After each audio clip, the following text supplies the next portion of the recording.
What's up, people? Now, first of all, sorry, I do apologize. This video is a day late, I know, but I've had this question come up a couple of times, so I thought I'd answer it here. Is Vegeta stronger than a destroyer god? Let's get into this review. One thing I say and always keep.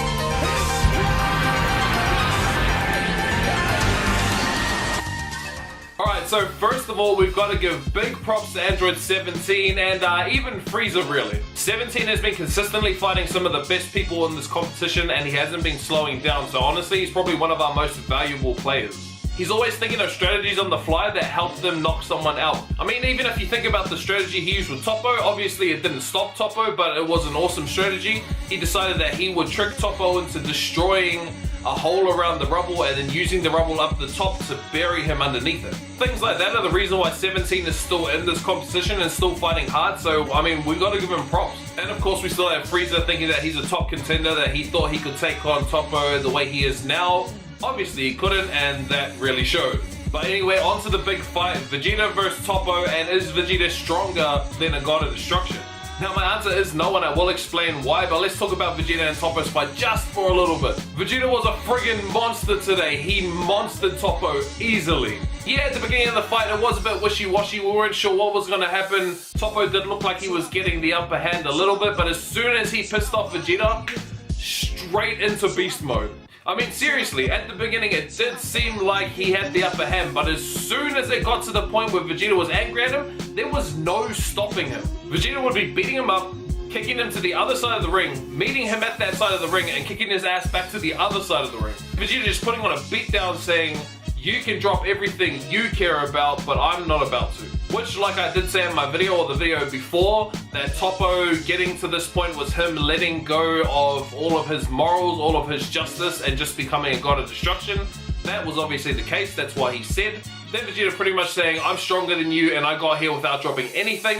Now back to the question, because Toppo was at a god of destruction form, people were asking, well, is Vegeta stronger than a god of destruction because he was able to punch through the destruction blast? And obviously he was just a really good fighter. He was a lot better than Toppo was at that moment, but mainly because he uses Super Saiyan Blue aura around his hand to sort of cover it like a glove and punch through the destruction blast.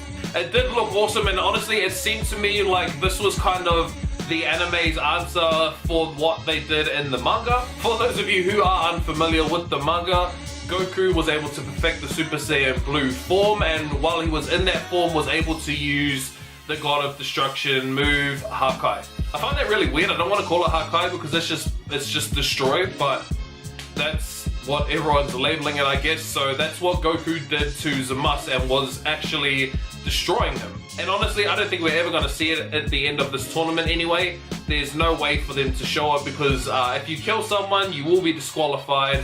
The only person left is Jiren, and they're not going to destroy Jiren when there's 4 minutes left for them to just sort of dawdle around. But I do think it was them showing, hey, these guys are strong enough to the point where they are almost as strong as gods. In particular, that Vegeta is strong enough to withstand a God of Destruction blow. But in saying that, Vegeta did take it from Toppo, who is not officially a God of Destruction, and I'm sure his God of Destruction will beat him up, and I know for sure that ours will. So while Toppo is able to get into this God of Destruction mode that he's in, it doesn't automatically mean that he's just as strong as one of the gods.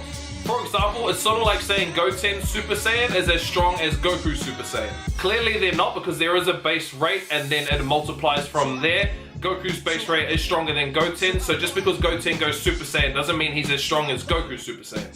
So applying this to Toppo, just because Toppo can tap into God of Destruction Ki and he's able to use God of Destruction energy and sort of have the form of a God of Destruction, does not mean that he is as strong as the Gods of Destruction. So while Vegeta is definitely stronger than Toppo, it doesn't mean that Vegeta is stronger than any of the Gods of Destruction. So it's a lot easier to say no, Vegeta is not as strong as a God of Destruction, but he is definitely stronger than Toppo, and he is getting to the point where he is going to be as strong as one of the gods one day. And what about him using that super energy wave to take out Toppo? Obviously they showed it in the episode where the last time he used this move was against Majin Buu, and then we find out that now that he's in this form, he's just strong enough to withstand that kind of blast. I'm sure that he was holding back a little bit of energy, enough so that he knew that he wouldn't kill himself through this battle. And I don't think that we've ever seen in any of Dragon Ball Z a fight where Vegeta's fought so hard that his armor has blown off and he has just got the tights at the bottom on. I'm really trying to rack my brain. I could be wrong, but I'm sure that we've never seen Vegeta like that. So this has been such an intense battle. This whole arc has been a year now. It's been a year since we got this arc, and they've just progressed so much, and it's gonna be so sad to watch. Also, one of the funnier moments in this episode, did you see Jiren kick the blue out of Goku? It was an awesome kick. It makes Jiren look badass, and honestly, how did you not see that kick coming, Goku? This guy turned his back to you and then kicked you off of the bridge that you're on and knocked the blue out of you. In next week's episode, we obviously see Jiren, super strong, fighting Goku, Vegeta, and 17. It looks like Jiren is successfully able to knock down Goku and Vegeta, and 17 is trying to fight off the blast with his barrier. You see 17 right here trying to hold off the blast, and Goku and Vegeta both here as well, lying face down on the floor. And then we see 17 obviously can't hold out any longer, and it sort of absorbs him too. Now my theory on this is that this is where we're going to see Ultra Instinct happen again, that Goku will pick up 17 and Vegeta and move them away somewhere else.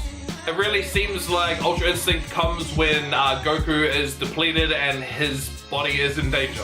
Also, having 17 and Vegeta in danger, I'm sure that will trigger him to be able to turn on this Ultra Instinct mode and then fight for the next 3 minutes. But those are just my theories, guys. Let me know in the comment section down below, what are your theories on the finale of this arc? Also, where do you think Frieza is and what do you think he's planning? Because he just seems like he's going to be playing hide and go seek for the remainder of the tournament.